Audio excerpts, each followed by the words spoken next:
RK நகர் சட்டமன்ற தொகுதி என்பது மிகவும் பழமையும் தொன்மையும் வாய்ந்த ஒரு தொகுதி.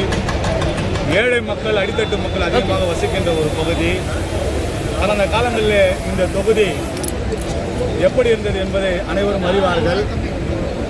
கடந்த 2021 தேர்தலிலே திராவிட முன்னேற்ற கழகம் ஆட்சி அமைந்து ஆர்கே நகரிலும் திராவிட முன்னேற்ற கழகம் வெற்றி பெற்ற நிலையில் இந்த தினம் ஒரு மாபெரும் வளர்ச்சியை நோக்கி இந்த தொகுதி வீரநடை போட்டுக் கொண்டிருக்கின்றது.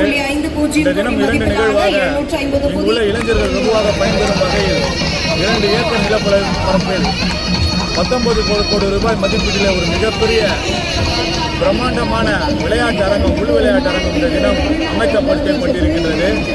அதே போன்று தமிழ்நாடு போக்குவரத்து கழகம் உருவான போது முதலிலே தோற்றுவிக்கப்பட்ட பணிமனை என்பது இந்த தண்டையார்பேட்டை பணிமனை.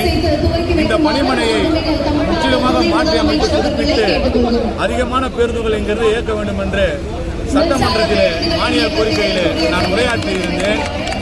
இன்றைய தினம் தாய்களத்தோடு மாண்புமிகு தமிழ்நாட்டின் முதலமைச்சர் ஆர்கே நகரின் மீது ஒரு பெருங்கருணையோடு இந்த திட்டங்களை எல்லாம் வாரி வழங்கியிருக்கின்றார்கள்.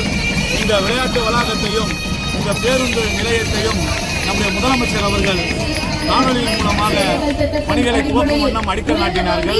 இன்றைய தினம் தமிழ்நாட்டின் துணை முதல்வராக இருக்கின்ற இளம் தலைவர் அவர்கள் நேரிலே வருகை தந்து இந்த தினம் இந்த விளையாட்டு வளாகத்தையும் இந்த பேருந்து நிலையத்தையும் மக்கள் பயன்பாட்டிற்கு இந்த தினம் திறந்து வைத்திருக்கின்றார்கள். அவர் வருகை தந்திருந்தது ஆர்கே நகரில் இருக்க பொதுமக்களுக்கெல்லாம் ஒரு மிகப்பெரிய மகிழ்ச்சியும் ஆனந்தத்தையும் ஏற்படுத்தியிருக்கிறது. தொடர்ந்து இளம் தலைவர் அவர்கள் ஆர்கே நகருக்கு வருகை தந்து ஏற்றமிகு பாதையின் தொகுதியை வழிநடத்தி செல்கின்றார்கள். இந்த தினம் ஆர்கே நகரை நாங்கள் ஆரம்பத்தில் வைத்த ஒரு வாக்கியம் தான் எழில்மிகு ஆர்கே நகர் என்கின்ற அந்த ஒரு முழக்கத்தோடு நாங்கள் பணிகளை தொடங்கினோம். இந்த உண்மையிலே எழில்மிகு ஆர்கே நகராய் இந்த தினம் ஆர்கே நகர் கொடுக்கப்பட்டு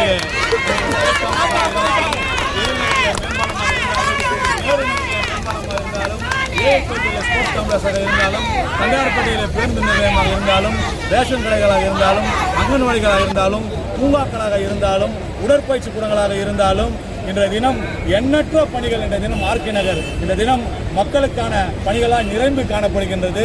மக்களெல்லாம் வெகுவாக மகிழ்ச்சி அடைகிறார்கள். வாக்களித்த மக்களுக்கு இந்த அரசும் நியாயம் செய்திருக்கிறார்கள். உடன்பிறப்புகள், கழகத்தின் உடன்பிறப்புகள் அத்தனை சார்பாகவும் சட்டமன்ற உறுப்பினர் அடிப்படையில் நெஞ்சாமல் ஸ்போர்ட்ஸ் அகாடமியில் என்ட்ரன்ஸ் ஃபீஸ் எல்லாம் இருக்கா?